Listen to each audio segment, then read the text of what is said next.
భద్రాచలం శ్రీ సీతారామచంద్ర స్వామి వారిని రాష్ట్ర జైళ్ల శాఖ డీజీ సౌమ్య మిశ్రా బుధవారం నాడు దర్శించుకున్నారు.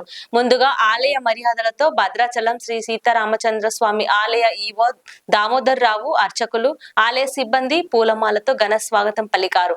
అనంతరం స్వామివారి ఆలయ ప్రదర్శన చేసి స్వామివారిని దర్శించుకున్నారు. రామాలయంలో ఉప ఆలయ లక్ష్మీ తాయారమ్మ ఆలయంలో వేద పండితులు వేద మంత్రాలతో వేద ఆశీర్వాదం అందించారు.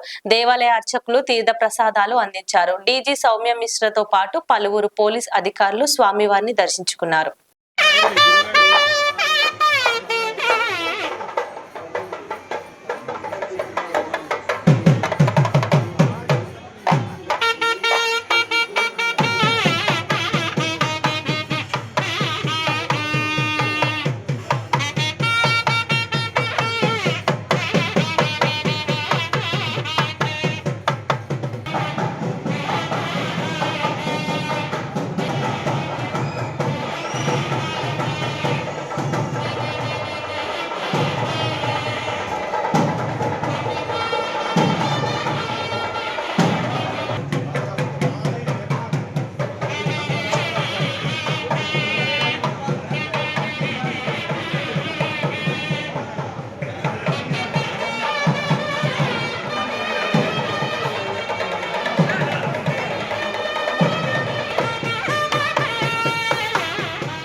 లైక్ చేయండి, షేర్ చేయండి, సబ్స్క్రైబ్ చేయండి. మరిన్ని వీడియోల కోసం బెల్ సింబల్ పై క్లిక్ చేయండి.